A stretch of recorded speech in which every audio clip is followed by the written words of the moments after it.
गणेश जी, सवाल मैं बहुत इनिशियल फेज से शुरू करूंगा। आप एक सैनिक रहे, आपके पिताजी भी सैनिक रहे। सैनिक से यहां तक का सफर, क्या अभी भी आप अपने आप को सैनिक ही मानते हैं जनता का? देखिए, मेरे 7 भाई फौज में थे,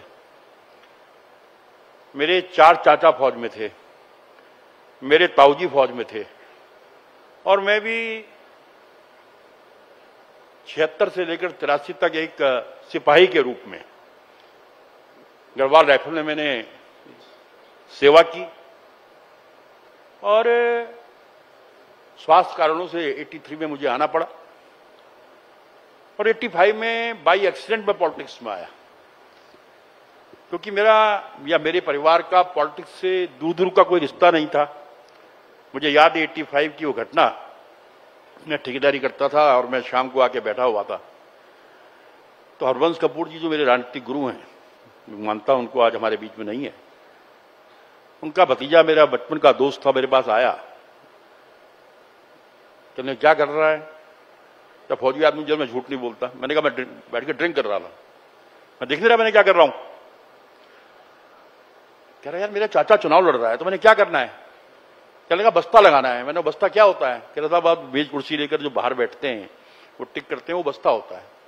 तो मैंने बीजेपी का बस्ता लगाना शुरू किया 85 में, और बस्ता लगाते लगाते पार्टी के आशीर्वाद से और जनता की कृपा से 4 बार विधायक बन गया, 3 बार मंत्री पद की शपथ ले ली।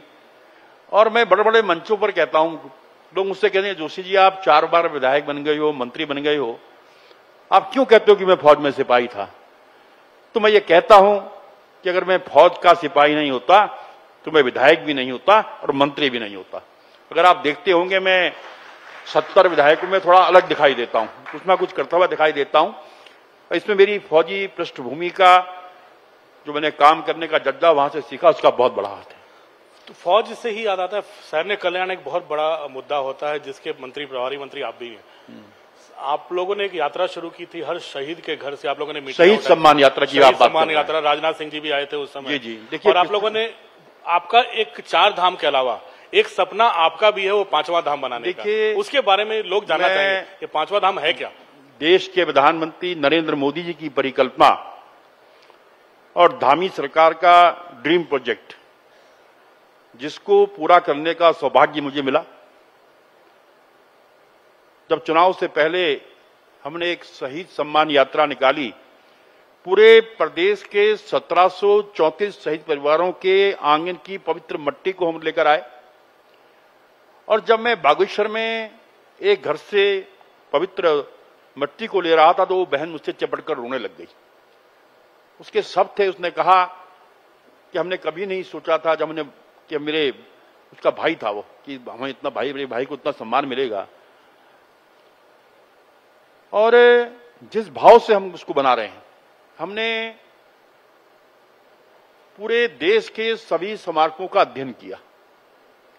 पहले उसकी कॉस्ट जब हमने इसको शुरू किया था लगभग 51 लाख रुपए, 51 करोड़ थी। आज 92 करोड़ से अधिक की कॉस्ट हो गई है, क्योंकि म्यूजियम उसमें है, थिएटर उसमें है, लाइट एंड साउंड शो का व्यवस्था उसमें है। अब भारत की सेना में अगर आपको जानकारी होगी, 2 सैनिकों की पूजा होती है, बाबा जसवंत और बाबा हरभजन, उन दोनों के मंदिर उसमें हैं। और देश के पहले सीडीएस जो हमारे उत्तराखंड के थे, देश के गौरव जो हमें छोड़कर चले गए, उसका मुख्य द्वार जनरल विपिन रावत के नाम पर हमने किया है। और मैं दावे के साथ कह सकता हूं, अभी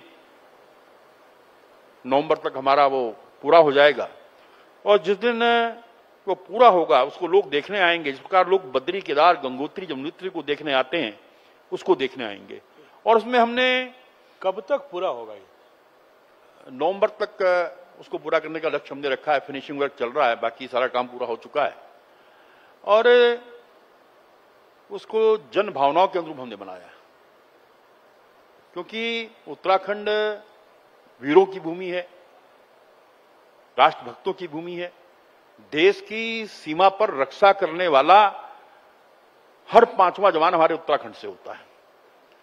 देश की सेना का 17.5% की पूर्ति हमारा छोटा सा राज्य करता है। और मैं आपको उदाहरण देना चाहूंगा, चाहे सैनिक के रूप में हो, चाहे ऑफिसर्स के रूप में हो, अभी पासिंग आउट पीरियड में उत्तर प्रदेश जैसे विशाल प्रदेश जो हमसे कई गुना बड़ा है, उसके 52 कैडेट पास आउट हुए और हमारे 29 कैडेट पास आउट हुए। हमारा उसके सामने कुछ भी नहीं है, उसकी आबादी 26 करोड़ से ऊपर है। तो इस बात का प्रतीक है कि चाहे सैनिक के रूप में हो, चाहे सैनिक अधिकारी के रूप में हो, यहाँ का नौजवान देश की सीमा पर जाकर देश की रक्षा करना चाहता है। आपकी बातचीत से ये मैसेज आ रहा है कि हर 5वां फौजी जो है वो उत्तराखंडी होता है। बिल्कुल। तो इतने फौजी हैं, इतने पैरामिलिट्री फोर्सेज में हैं और बड़े अग्निवीर की बातें होती थी। आप लोगों ने बहुत सारे वायदे किए थे लोकसभा चुनाव के पहले, मोदी जी ने भी वायदा किया था। क्या उनके लिए रोजगार, क्या उनके लिए कुछ अगर आप सुविधाएं हैं? जो अग्निवीर का कॉन्सेप्ट है ये सिर्फ भारत में नहीं है।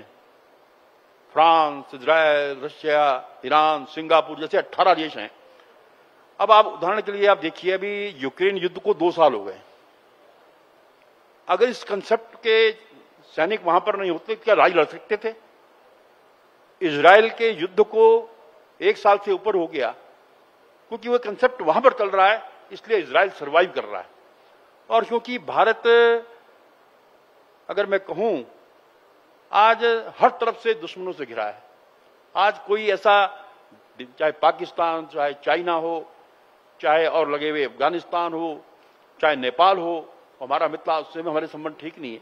इसलिए अग्निवीर का होना और सेना का मजबूत होना बहुत जरूरी है। इसी से जुड़ा हुआ सवाल है कि जो शहीद थे उनके लिए जो सम्मान निधि होती थी, क्या आप लोगों ने उसको बढ़ाने की कोशिश की? और दूसरा, इसी से जुड़ा दूसरा सवाल है कि क्या उन अग्निवीरों के परिवार को जो शहीद हो जाते हैं देश के लिए, चाहे वो पैरामिलिट्री का हो चाहे आर्मी का हो, उनके लिए नौकरियों के लिए आप लोगों ने क्या सोचा है?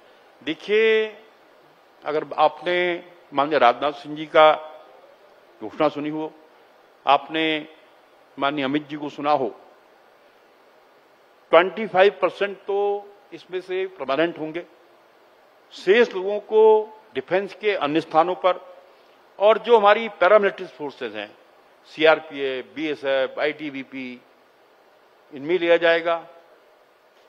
कई कॉरपोरेट घरानों ने हमें एश्योर किया है और वहीं हमारी प्रदेश की सरकार, हमने इस पर चर्चा की है। राज्य स्थापना दिवस से पहले हम घोषणा करेंगे और एक जो अग्निवीर हैं उनके लिए एक अच्छा प्रतिशत हम तय करने जा रहे हैं। और वहीं, क्योंकि मेरे पास उपनल भी है, हम पहले से ही सैनिक और उनके आश्रितों को उपनल के माध्यम से रोजगार देते हैं। और अभी एक हम विदेशों में सैनिक लोगों को भेजने का हमारा अरेंजमेंट होने जा रहा है और उसमें पूरी हमारी प्रायोरिटी होगी, अग्निवीर को हम उसमें प्रायोरिटी देंगे। कितने शहीद अग्निवीरों के परिवारों को आपने नौकरी दे दी? देखिए, अभी तो सिर्फ जो शहीद की बात कर रहा हूं, अभी अग्निवीर शहीद की बात। हाँ, अभी तक देखिए, अभी जब कोई शहीद होता है तो पूरा गांव, पूरा शहर उनके घर में जाता है, जिंदाबाद के नारे लगाता है, उसके बाद में भूल जाता है।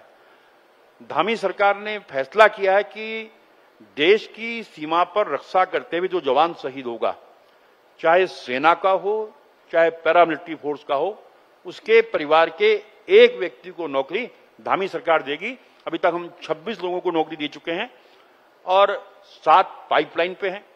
और पहले क्या होता था कि जो हम नौकरी देते थे डीएम के माध्यम से देते थे, जिला स्तर पे होता था।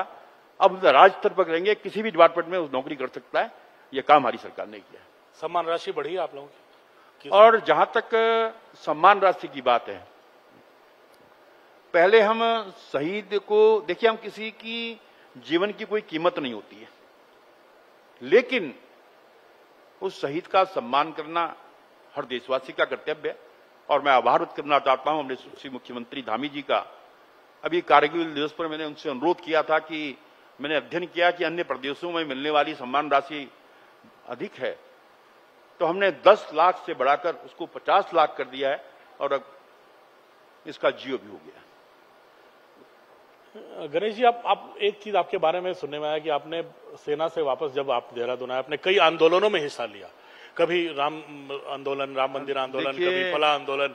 तो क्या सिपाही से, आर्मी के जवान से क्रांतिकारी होना क्या एकदम लग रहा नहीं था कि डिसिप्लिन तोड़ दिया सब कुछ? राम जन्मभूमि के लिए आगे आना, एकदम सेना से सीधे आंदोलनकारी बन जाना। मैंने कहा ना, मैं बाई एक्सीडेंट पॉलिटिक्स में आया। जब राम जन्मभूमि का आंदोलन चल रहा था उस टाइम तो, आजकल तो मित्र पुलिस है, उस टाइम तो मुलायम सिंह की पुलिस हुआ करती थी, उसने मुझे जेल जाना पड़ा, उसने मैं 1.5 महीने जेल में रहा। उत्तराखंड आंदोलन में मैं 27 दिन बरली सेंटर जेल में रहा। और थोड़ा मुझे गुस्सा बहुत आता है।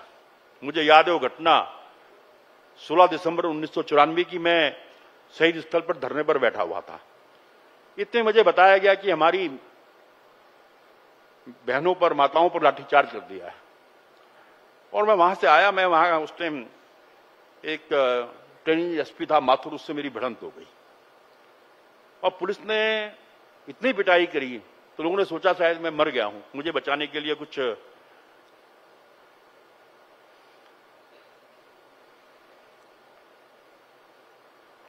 कमला रावत, आस्था बहुड़ा, 3-4 महीने मुझे बचाने के लिए मेरे ऊपर लेट गई। और आरएफ ने मुझे मारने के लिए, मतलब ट्रिगर दबाने वाले थे, तो एक पत्रकार हैं अशोक मिश्रा, हिमाचल टाइम्स के, उन्होंने उसको बैरल को उठाया और हमें गिरफ्तार करके बरली सेंट्रल भेज दिया गया। लेकिन अब लगता है कि जो हमने संघर्ष किया उसी का परिणाम है कि देखिए, अगर छोटे छोटे राज्य नहीं होते, छोटी विधानसभाएं नहीं होती, तो शायद हम विधायक नहीं होते, क्योंकि यहां पर मात्र एक विधायक हुआ करते थे, मेरे गुरु कपूर साहब। छोटी छोटी विधानसभाएं बनी, हमें मौका मिला, 4 बार विधायक बन गए, मंत्री बन गए। तो और आज राज्य बनने के बाद राज्य ने बहुत तरक्की की है। जिस सोच के साथ ये राज्य अलग हुआ था, क्योंकि पहाड़ की पानी और पहाड़ की जवानी, हम ये नारा लगाया करते थे कि हम पहाड़ की पानी और जवानी को काम में लाएंगे। आज पहाड़ का पानी भी काम आ रहा है, पहाड़ की जवानी भी काम आ रही है। लेकिन जवानी तो, पलायन तो बहुत हो रहा है। नहीं, देखिए, अगर आप देखें, आंकड़े उठाकर देखें, पिछले कोरोना के बाद से पलायन रुका है। आज लोग एग्रीकल्चर की ओर आ रहे हैं, खेती की ओर आ रहे हैं, क्योंकि मैं आभार व्यक्त करना चाहता हूं देश के प्रधानमंत्री नरेंद्र मोदी जी का। वर्ष 2023 को उन्होंने इंटरनेशनल ईयर ऑफ मिलेट घोषित किया था। 162 देश के डेलीगेट्स वहां पर थे और कृषि मंत्री होने के नाते मुझे इस प्रोग्राम में जाने का मौका मिला। और जो श्री अन्न, मोटा अनाज है, ये हमारी परंपरागत खेती है। मुझे याद है, जब आंदोलन में हम जाते थे तो हम एक नारा लगाया करते थे, शायद आपको पता नहीं होगा, हमारे जो पहाड़ के होते हैं, कि हम कोदा झुंगरा खाएंगे। कोदा का मतलब मड़ुआ, कोदा झुंगरा खाएंगे, उत्तराखंड राज्य बनाएंगे। और आज हम ये कह सकते हैं कि हम कोदा झुंगरा उगाएंगे, उत्तराखंड को आत्मनिर्भर बनाएंगे। आज हमारा मड़वे का उत्पादन लगभग 1000 टन से अधिक है, झिंगोरे का 50,000 टन से अधिक है, रामदाने का 10,000 टन से अधिक है। और हमारी सरकार मिलेट्स मिशन में हमने 73 करोड़ की व्यवस्था की है, क्योंकि इसमें पानी भी कम लगता है, इसकी देखभाल भी कम होता है, और इसमें 80% की सब्सिडी हम किसान को दे रहे हैं। और इसलिए आज अगर आप देखें, अगर सर्वे करें, आप देखना, आज लोग मडवे की उगा रहे हैं, झुंगरा उगा रहे हैं, रामदाना उगा रहे हैं। और सबसे ज्यादा एमएसपी अगर किसी फसल का है 42 रुपया 90 पैसे, तो मडवे का है। पहले क्या होता था, किसान मडवा बोता था, क्योंकि पहाड़ का किसान गरीब होता है और वो साहूकार से पैसा उधार लेता था और उससे 28 रुपये 30 रुपया मडवा खरीद कर आगे महंगे दाम पर बिकता था। हमने एक चीज और की है, देश के प्रधानमंत्री जी का जो सपना है कि लखपति दीदी का, कि 3 करोड़ बहनों को लखपति दीदी बनाएंगे, और धामी सरकार का भी संकल्प है कि हम 2025 में जब हमारा राज्य 25 साल का होगा, हम 1.5 लाख बहनों को लखपति दीदी बनाएंगे। हमने क्या किया, हमने कहा आज हमारे 63,000 से अधिक समूह हमारे चल रहे हैं, जिसमें 4,88,000 से अधिक हमारी बहनें जुड़ी हुई हैं। हमने कहा हमारी समूह की बहनें किसान से उसके घर में जाकर मडवा खरीदेंगी, एमएसपी पर खरीदेंगी। उसके दो फायदे होंगे, एक तो किसान को उसके उत्पाद का सही दाम मिलेगा, और दूसरा जो हमारे लखपति दीदी के बनने का हमारा सपना है, सपोज वो 20 किलो मडवा लेकर आई तो 60 रुपए मिलेंगे, तो हमारा लखपति दीदी का जो कंसेप्ट है वो भी साकार होगा।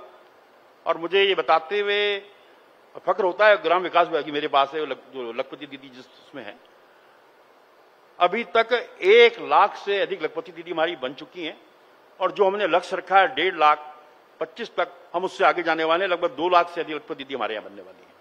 आपने आंदोलनकारी से उत्तराखंड के लिए लड़ाई शुरू की थी, अब आप मंत्री भी हैं, तो इन 25 सालों का सफर अब पूरा हो रहा है, पूरे 25 साल पूरे हो रहे राज्य के अगले साल कहां तक पाते हैं, कितना सफल रहा है, और कौन इसका आप सही मानों में किसको आर्किटेक्ट मानते हो जो उत्तराखंड को इस स्थिति में लेकर आया, जब 4 धाम की बात करते हैं लोग? देखिए, अब मैं ये कहूं कि और सरकारों ने काम नहीं किया तो मैं जरा फौजी आदमी सीधी बात करता हूं।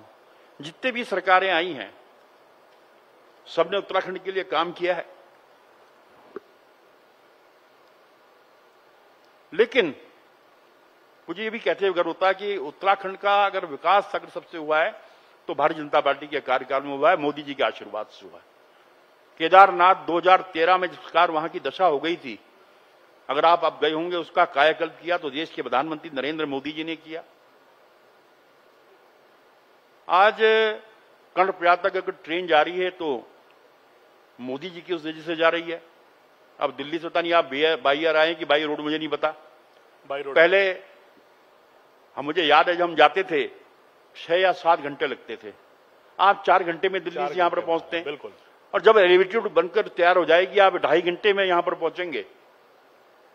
तो ये सब काम डबल इंजन की सरकार ने की है। अगर मैं कहूं इसका श्रेय जाता है प्रधानमंत्री मोदी जी को जाता है और भारतीय जनता पार्टी की सरकार को जाता है।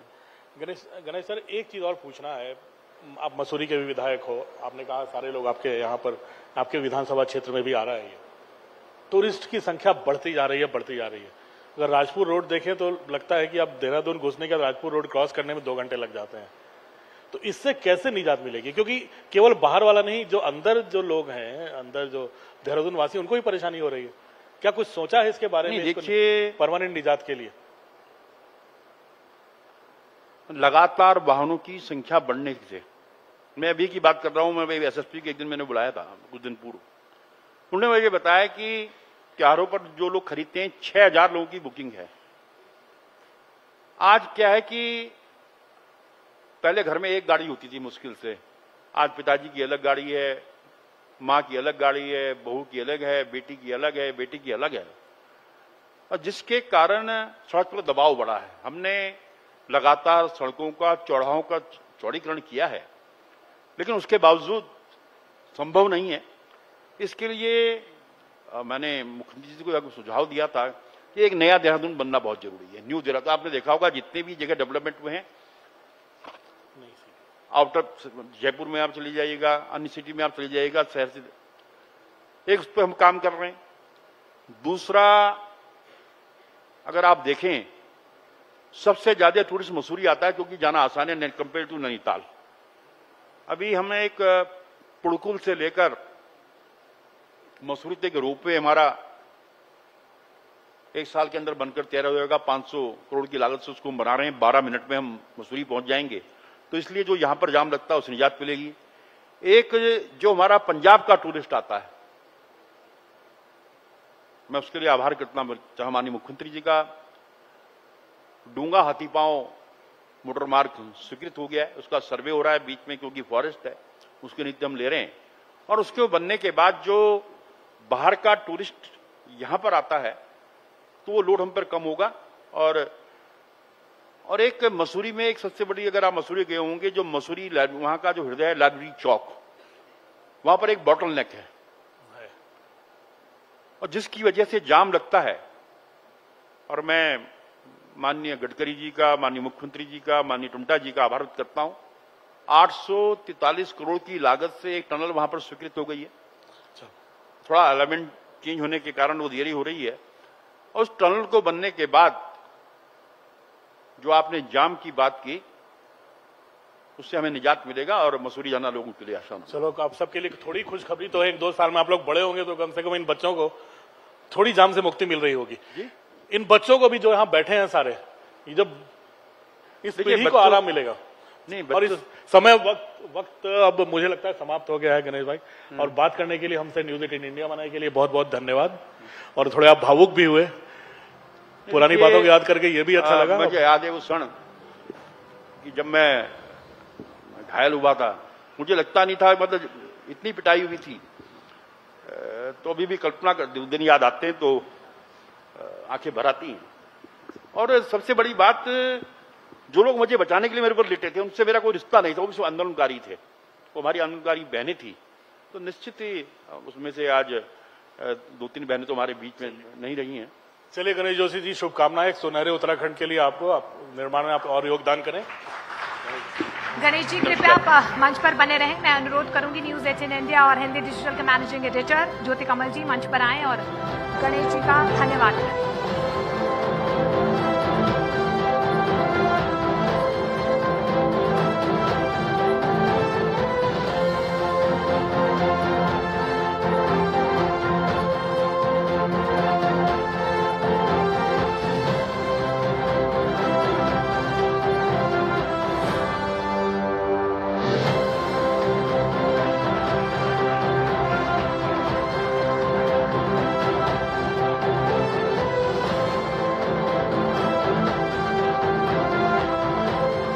बहुत बहुत शुक्रिया, थैंक यू सो मच।